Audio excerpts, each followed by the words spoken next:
Hello and welcome back. This is video number 7 and we're going to dive right in and talk about setting up your autoresponder series. So once you create a list, you need to set up an autoresponder within GetResponse. Now understanding how an autoresponder works is actually more important than understanding the technical parts. The technical is actually very easy. Understanding how an autoresponder works is crucial because then it doesn't matter if you're using GetResponse or any other service, this can actually cross different platforms, as long as you understand the concepts. Now, an autoresponder allows you to choose when you email your subscribers, the time zone, all of that. Now, a very common question that we have seen is when should you email your subscribers, or even how many times should you email your list?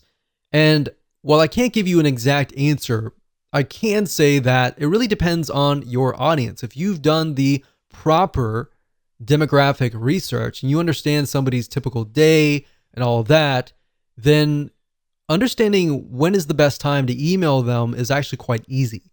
Now, the beauty of GetResponse is that you can set it up to email them following the same time that they signed up, meaning you can catch them at the best time that they signed up. So let's say, for example, that one of your subscribers signed up on Wednesday at 3 p.m.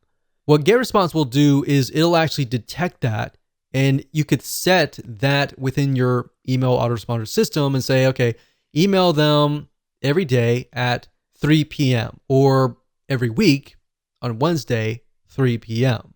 Now, you don't have to do that. You can actually set it up differently. You can set it up so that they receive an email every day, every other day, or once a day, and then you skip 2 days, and then you go 3 days. Or you can even set it up so that you only email them during Monday through Friday and you skip Sunday and Saturday. Now, the only time that you would want to do that is, let's say, for example, that you're a local business or you know that your audience is not going to be available during Saturday and Sunday. So that's why it's crucial to understand when your prospect is actually near the email, they're near their desktop, they're awake, they're not working, and all of that. And like I said, you can email them based on time zone, which is great if you are reaching people globally. That said, what we have found though across the board in different niches is that we found that 10 a.m. or even 10:30 a.m. is to be the best time to email. What we found is weekends are also awful. And they're very awfully low in open rates, but they tend to be higher in quality click rates, meaning out of 1,000 people, you may normally get 400 people to open your emails during the week, but maybe during the weekend, you might only get 300. But out of those 300 people opening that email, they might click through at a higher rate. We can't give you a definite answer with that as well because different niches are different. Another thing we found is that Mondays tend to be low, and that typically is because people are coming off the weekend, they're tired, and they a lot of times don't really want to check their email. They have to check their email, but they may not really want to check their email, or they're catching up on things and they're really, really busy. But we found that often Tuesdays or Thursdays tend to have higher open rates.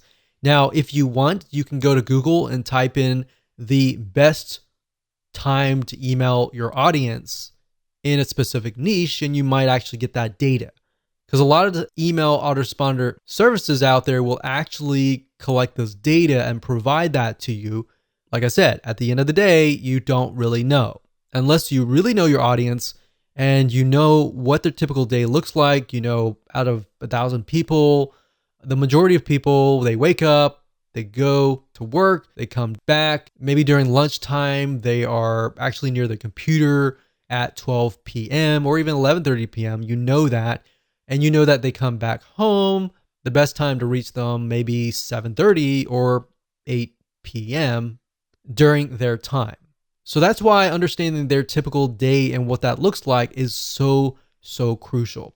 So now that I've covered some basics here, let's jump right in, go to GetResponse, and I'm going to show you how to set up an autoresponder series using the GetResponse system. So there are two different ways to create an autoresponder series. You can either go under email marketing and straight to autoresponders, or you can go the roundabout way if you're at the contact list section and go under contact lists, go where we showed you earlier and select show autoresponders. But if you select that, you're essentially going to be sent over here. So it's just easier to go here.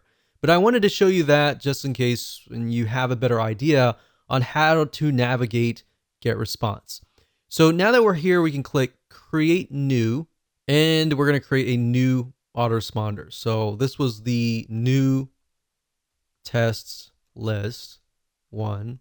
And we could call this like survival meal. So this is obviously for you and you alone. Now on the list, we have to connect the autoresponder to the list.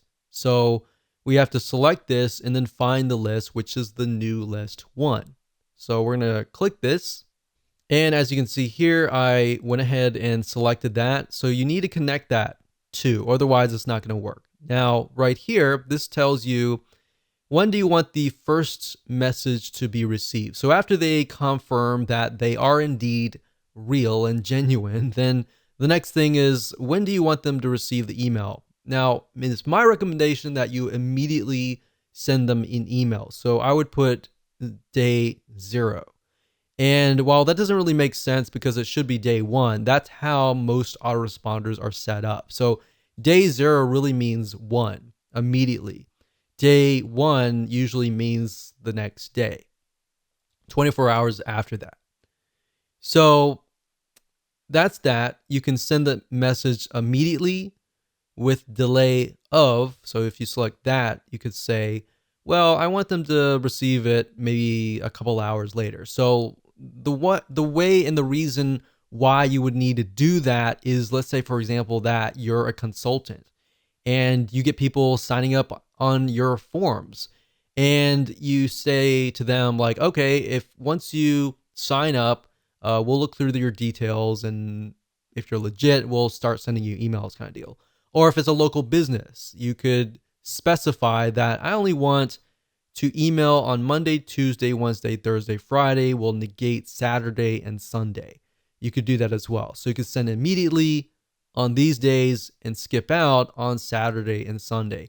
Now, if you're selling info products or software or anything that relies on emailing 24/7 and you don't really want to remove a certain day, you want to make sure that all the checkboxes are chosen. So now what we need to do is we can create the first email. So I'm actually going to dive further into this into the next video, but all you have to do is click create new email, and I'll create the first email here, and then we'll show you how to create the other emails in the future videos. But the message name is the name that will appear in the list of your messages. It's not going to be seen from your subscriber's point of view, but it's just there so that you know what that email is.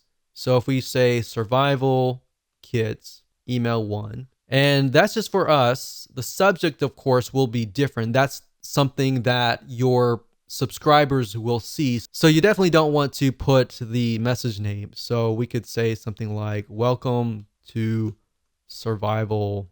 And then when you're done, you click on next. Now I don't want to cover too much because we're going to actually show you that in the next video.